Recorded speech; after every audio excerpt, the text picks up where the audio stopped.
And Mineral Resources will come to order.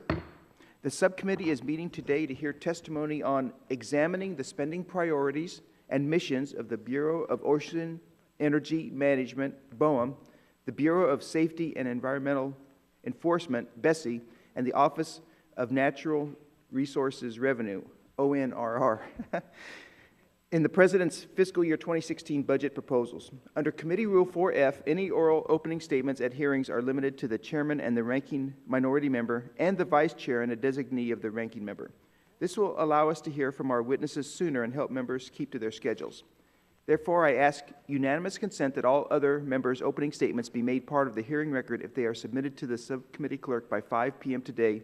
Hearing no objection, so ordered. Before I begin this hearing, I need to remind the administration witnesses that we ask that testimony be transmitted to the committee 48 hours before a hearing. Given that my staff first reached out to your staff over 1 month ago to find an agreeable hearing date, I am disappointed that your testimony was not transmitted to committee members until after 8 p.m. last night, the last coming in at 9:35. If the Secretary of Interior can show respect to this body by getting her testimony in ahead of time for the perusal of all our members, I would certainly hope going forward that the agencies under her leadership can and will do the same. I would appreciate if you could all commit to getting testimony in on time as we work together in the future. Okay. I now recognize myself for my opening statement.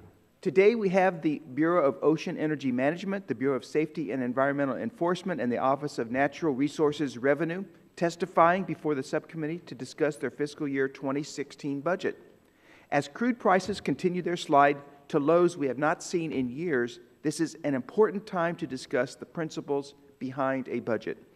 This spring, it seemed that not a day went by that oil and gas companies were assessing their fourth quarter earnings and announcing that they were slashing their budgets and scaling back production plans for 2015. And this isn't just global giants, but small and independent producers. The reason for these cuts? Falling crude prices. Last March, crude was trading at just over $100 per barrel. Today, it is trading at less than half that.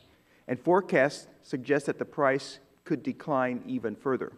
Now, we all know that budget cuts are not exactly a strength of this administration, to say the least. But their failure to invest time and capital in increasing leasing and production on federal lands is one of their most glaring weaknesses. And this failure will only leave a financial hole in future federal budgets and production forecasts. Despite an uptick in our Outer Continental Shelf production numbers in 2014, production on the OCS has still declined 11% since 2009, and natural gas has declined by 47% over the same period.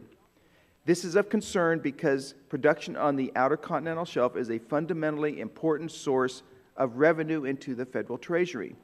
I am sure Director Gould will testify to that fact. Of the over $13 billion generated by resource development on federal lands in fiscal year 2014, production on the OCS generated over half of that revenue, $7.4 billion. BOEM and BSEE depend on this revenue as a portion of their budgets are funded by offsetting collections, such as rental receipts and inspection fees.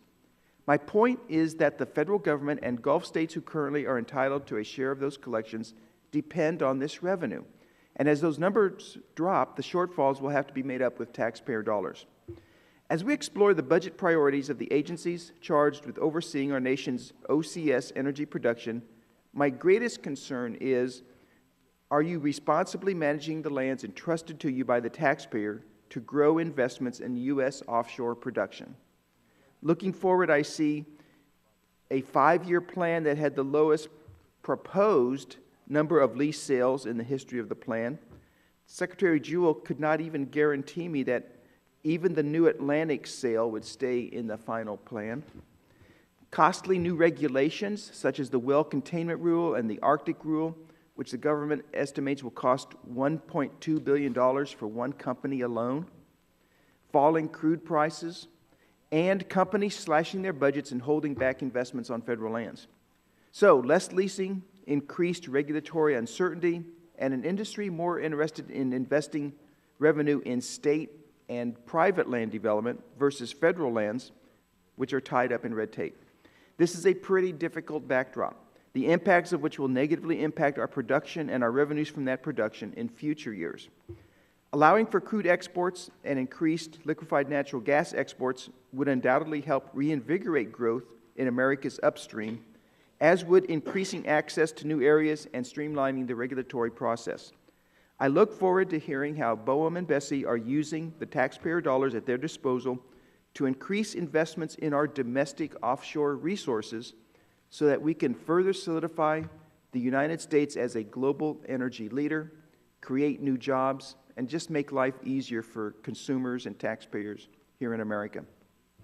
I now recognize the ranking member for any statement he would like to make.